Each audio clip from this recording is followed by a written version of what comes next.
Hi, I'm the History Guy. I have a degree in history and I love history, and if you love history too, this is the channel for you.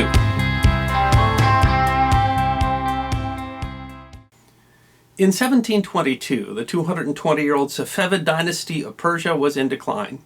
Its Sultan, Hussein, had just been defeated in the Battle of Gullanbad by forces of the Hotaki dynasty of Afghanistan, and his son and heir had been unable to attract significant support. And the empire was being attacked in other places as well, attacked by its old enemies, the Ottoman Empire, and its new enemy, an expanding Russia.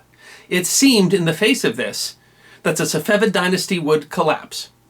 But in the chaos, a leader arose. And despite humble origins, he would rise to lead great armies and win a string of victories, often against overwhelming odds, that would earn him a powerful reputation. Nader Shah, the Persian Napoleon. Persia had been the cradle of great empires ever since the Achaemenid Empire, established in the 6th century BC by Cyrus the Great. In its time, it was the largest empire to that point in history, covering more than 2 million square miles. But most of the empire was conquered by Alexander the Great in the 4th century BC. Eventually, another great Persian empire, the Sasanian Empire, arose and ruled for nearly 400 years between the 3rd and 7th centuries AD, before being defeated in the Arab conquest of Persia in 651 AD. The Muslim Caliphate was eventually destroyed by the Mongol invasion in the 13th century, an invasion so brutal that it is estimated that as much as 90% of the population of Iran died as a result of mass exterminations and famine. The beginning of modern Iranian history is often considered to be the rise of the Safavid dynasty in the 16th century. The Safavid dynasty was distinguished in that the empire practiced Shia Islam, putting it at odds with its great rival, the Ottomans, who practiced Sunni Islam. Over 2 centuries, the Safavids re-established Persia as a wealthy trade connection between East and West, and left their mark on the world by spreading Shia Islam.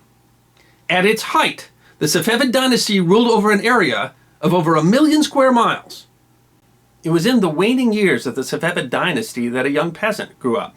The young man, whose name was Nader, was born to a semi-nomadic tribe in the northeast part of the empire, the son of a humble herdsman.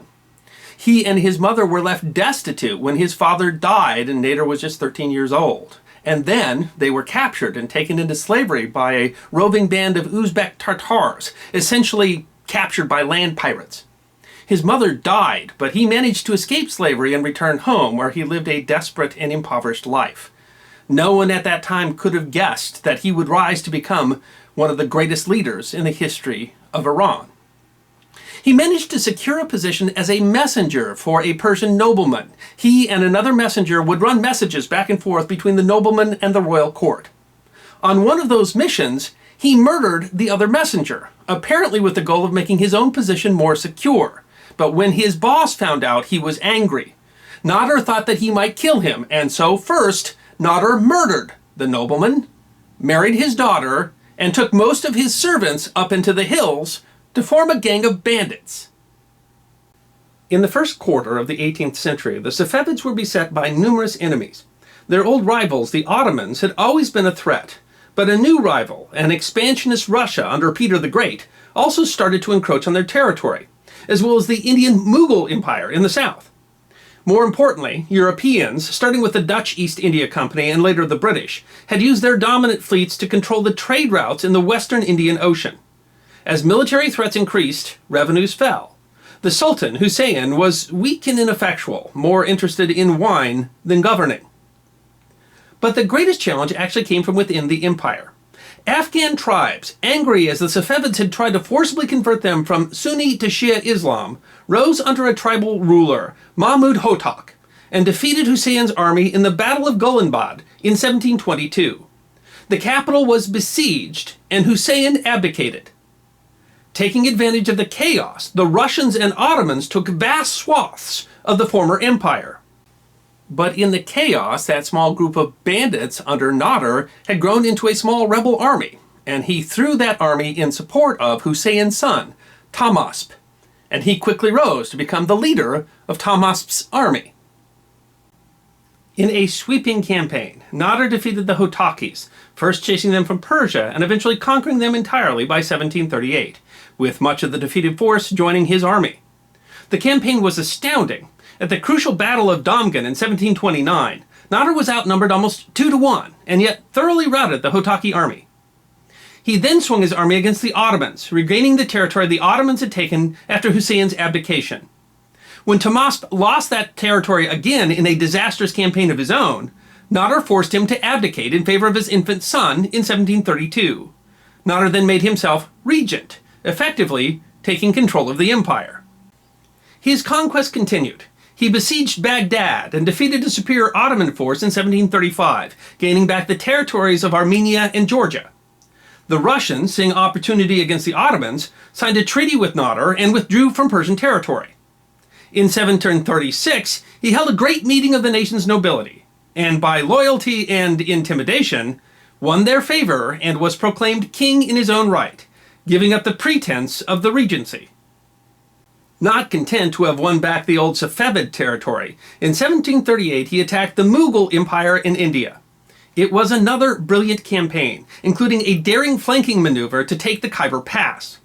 He won a spectacular victory over a massive Mughal army at the Battle of Karnal in 1739, a battle where he was outnumbered nearly 6-1, and where he captured the Mughal ruler, Muhammad Shah. His troops ransacked the Mughal capital of Delhi, killing as many as 30,000 people before Muhammad Shah bribed him with the keys to the Mughal treasury. The magnificent treasure was said to be worth as much as 700 million Mughal rupees, the equivalent of about 85.5 million English pounds at the time, including the famed Peacock Throne, the symbol of the Mughal power, and two of the world's most famous jewels, the Koh-i-Noor and the Darya-i-Noor diamonds. The baggage train to carry the loot stretched for over 100 miles. His army stripped India of nearly all their mules, donkeys, camels, and elephants to carry it all. With the massive haul, he was able to give his empire a 3-year break from taxes and fund further campaigns.